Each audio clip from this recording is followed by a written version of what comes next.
Good morning everyone. आज के व्याख्यान के अंतर्गत standard deviation in continue series by direct method अर्थात प्रमाप विचलन ज्ञात करने के लिए सतत श्रेणी में प्रत्यक्ष विधि का प्रयोग किस प्रकार करते हैं उसके बारे में अध्ययन करेंगे। जैसा कि हमने अपने पिछले व्याख्यान के अंतर्गत खंडित श्रेणी में प्रमाप विचलन ज्ञात करने के लिए लघु रीति का प्रयोग किस प्रकार किया था उसके बारे में अध्ययन किया था।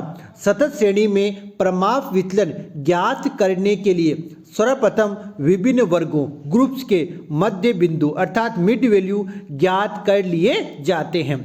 मध्य बिंदुओं के परिकलन के पश्चात सतत श्रेणी खंडित श्रेणी के रूप में परिवर्तित हो जाती है। अतः शेष परिगणनाएं और क्रियाएं वही प्रयुक्त होती है जो खंडित श्रेणी अर्थात डिस्क्रीट सीरीज में प्रयुक्त होती है। अब आगे हमने बताया है किस प्रकार जो सतत श्रेणी है उसमें प्रत्यक्ष विधि से प्रमाप विचलन ज्ञात करते हैं।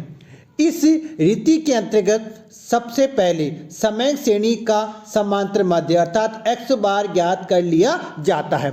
इसके पश्चात प्रत्येक वर्ग के मध्य मूल्य अर्थात मिड वैल्यू में से वास्तविक समांतर माध्य घटाकर विचलन ज्ञात किए जाते हैं या विचलन प्राप्त किए जाते हैं।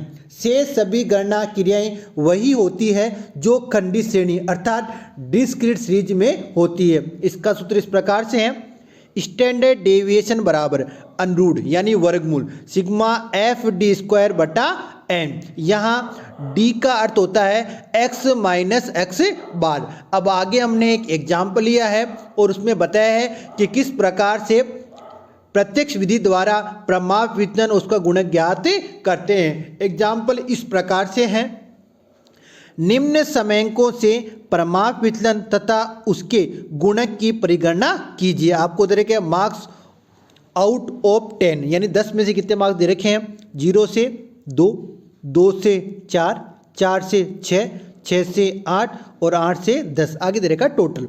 फिर नंबर ऑफ स्टूडेंट्स 2, 5, 15, 7, 1 और टोटल हो गए 30। अब आगे इस प्रकार से होगा, सब लिखेंगे calculation of standard deviation by किससे, डायरेक्ट मेथड। अब मार्क्स आएगा 0 से 2, 2 से 4, 4 से 6, 6 से 8 और 8 से 10 और नंबर ऑफ स्टूडेंट्स यानी फ्रीक्वेंसी कितनी है, 2, 5, 15, 7 और 1 टोटल आ गया 30।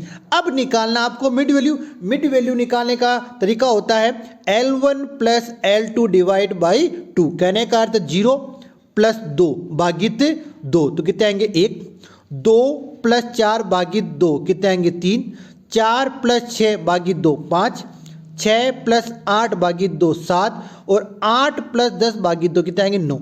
ये आ गया x। अब सबसे पहला क्या होगा, हमें यहाँ x बार ज्ञात करना होगा क्योंकि x में से x बार घटाएंगे तो ही हमें विचलन यानी कि d ज्ञात होगा। तो x बार ज्ञात करने के लिए हमें क्या चाहिए, हमें चाहिए fx, क्योंकि जो x बार ज्ञात करने का फॉर्मूला होता है सिग्मा fx बटा n। तो कहने का अर्थ है जो मिड वैल्यू x है उसको फ्रीक्वेंसी गुणा करो। तो लास्ट में हमने बताया गुणा करके, जैसे 2 को 1 से करते हैं 2 आ गए, 5 को 3 से 15 आ गए, 15 को 5 से करते हैं 75 आ गए, 7 को 7 से करते हैं 49 और 1 को 9 से 9 आ गए। इनका योग करते हैं, योग कितना है 150 और n कितना है, फ्रीक्वेंसी का योग कितना है 30।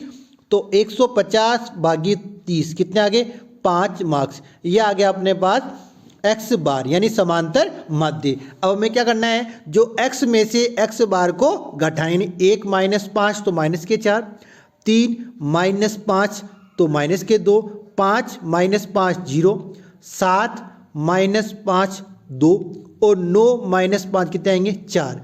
अब लेना है d का स्क्वायर यानी कि इसी संख्या को इसी से गुणा करना है। तो -4 का स्क्वायर 16, -2 का स्क्वायर 4, 0 का 0, 2 का 4 और 4 का 16। अब इसका योग कर लेना है, योग आ गया 40। अब आपको जो d स्क्वायर आ गया उसको फ्रीक्वेंसी से गुणा करना है। तो कीजिए 16 को कीजिए 2 से तो 32, 4 को करते हैं 5 से तो 20, 0 करते हैं 15 से 0, 4 को करते हैं 7 से 28 और 16 करते हैं 100 कितने आ गए 16। अब इनका योग कितना है 96। अब लगाना हमें स्टैंडर्ड डेविएशन ज्ञात करने का फॉर्मूला, किसमें? डायरेक्ट मेथड में। तो इसका फॉर्मूला होता है अनुरूढ़ यानी वर्गमूल सिग्मा एफ डी स्क्वायर बटा एन। तो अपने पास सभी का मान दे रखा है। सिग्मा एफ डी स्क्वायर का मान दे रखा आपको 96 यानी 96, और एन यानी सिग्मा आपको मान के 30 है, तो लगाइए फॉर्मूला। तो अनुरूढ़ यानी वर्गमूल 96 बटा 30। तो अपने पास आएंगे आंसर 1.79 मार्क्स। ये आ गया अपने पास standard deviation in continuous series by direct method. अब आगे इसमें इसका पूछा है कोफिशिएंट यानी गुणक भी पूछा है। तो coefficient of standard deviation formula होता है वो होता है स्टैंडर्ड डेविएशन बटा एक्स बार। तो अपने पास जो स्टैंडर्ड डेविएशन है उसका मान आया था 1.79 मार्क्स, और एक्स बार कितना है 5। तो 1.79 में 5 का दीजिए भाग, तो अपने पास आ गए 0.36।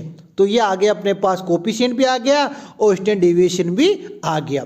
तो इस प्रकार आज के व्याख्यान के अंतर्गत हमने जो सतत श्रेणी है उसमें किस प्रकार से प्रत्यक्ष विधि के द्वारा प्रमाप वितरण और उसका गुणक ज्ञात करते हैं उसके बारे में जानकारी प्राप्त की। धन्यवाद।